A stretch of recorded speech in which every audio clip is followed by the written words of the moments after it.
So if you go by the logic of what I just said, I think the key question of having democracy is, how do you get your generation to believe that this has something to do with them? How do you get your generation to believe they own it? Remembering that your generation is not necessarily as educated as you and exposed as you personally. So that's the real question. Because for us, most of our generation is in power. So I think we more learn how to work the system. And I'm staying away from the issues of colonialism or anything like that, because I think that's always an easy escape. But the question is, how do you get your generation? Why are you guys not interested? Not my generation, the millennials. Gen Z will take it up, because the biggest factor, in my opinion, is we confuse respect and fear. We've grown up to fear you as our elders and respect you. So my first thought, if I'm to go to the street, is like, oh my God, he's older than me. How will that seem? But Gen Z do not care. If you're an older person and you're wrong, you're wrong. And that is the kind of tenacity and strength we need to take on the democracy. So I feel like with time, it's going to change. But millennials, we are hardwired. We are hardwired to respect and fear, not question. So most of us would rather just sit back and let things flow than take on the streets. Yeah. You seem bamboozled. I don't know what to say. I have to tell you that the amount of entitlement to comfort that I see your generation claiming is absolutely bewildering. Entitlement to comfort. Wow. You go abroad and you see some countries that have supposedly democracy, which of course they don't. But even in the most democratic countries, who've been practicing it for 300-400 years and still getting it wrong, of course. And then you see that and you want it, and so, okay, you need to take to the streets. You need to go and have a peaceful protest in front of your MP's second wife's home.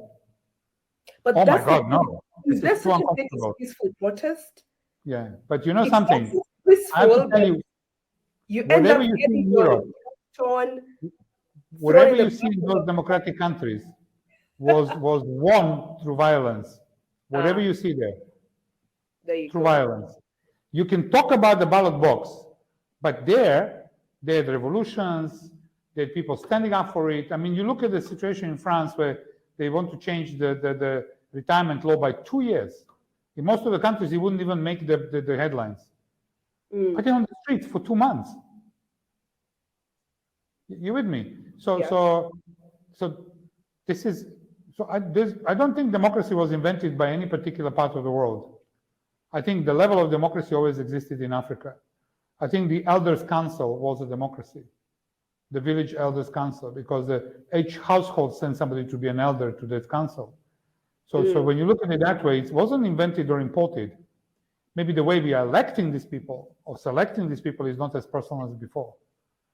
But this idea that this is an imposed from some Western, I don't know where from, because for sure, Western Europe didn't invent it. The word democracy is a Greek word, which means east.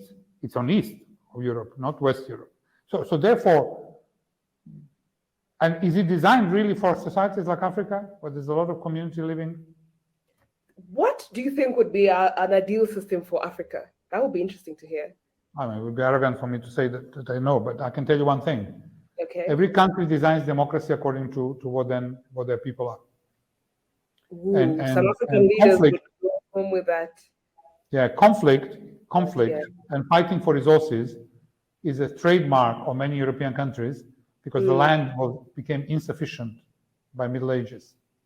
There was overpopulation and all the time starvation.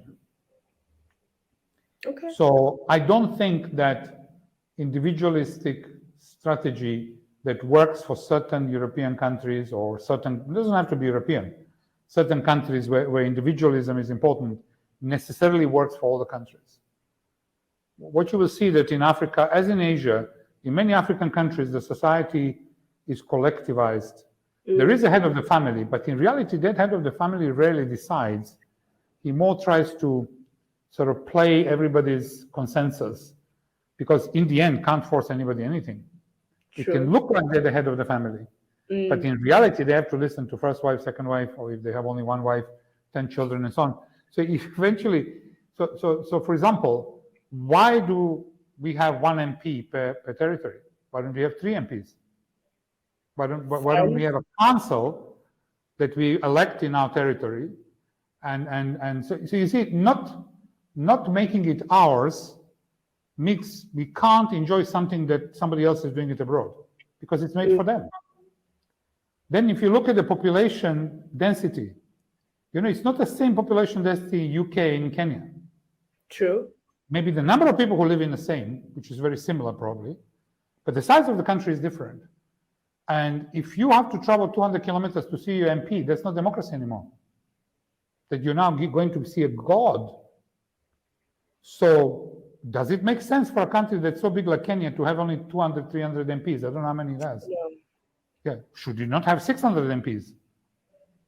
Because how is that woman who can't take a bus going to go and see her MP? You see me? So we go in very practical ways. And of course, we're encouraged by people who are minting money through NGOs, through lobbying, through people who are enjoying the benefits of African mineral wealth. And they're selling to us the stories that they're better at democracy than we are. But that's nonsense. Look at their countries. They have street gangs roaming their streets. We never talk about that. True. We talk about bandits in Kenya, but you can get stabbed in London by just being the wrong gender. True. So we never criticize them. They always criticize us. I mean, half of them have absolutely mad presidents who are standing for re-election again. So you know, who lie openly, who insult women, but they're criticizing us. So the question is really, is it a question is a question of a fight for power, or should it be a question of our internal struggle to get the formula right?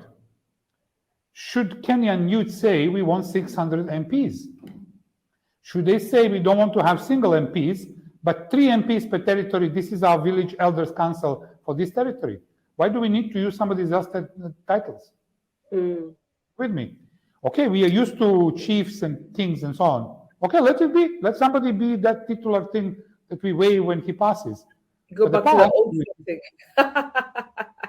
All right, awesome. So you need to change it, guys. You need to change it. You need to say what you want. Don't try to copy anybody else. I can tell you, youth in Europe and North America doesn't give a damn most of the time, unless they're on the streets.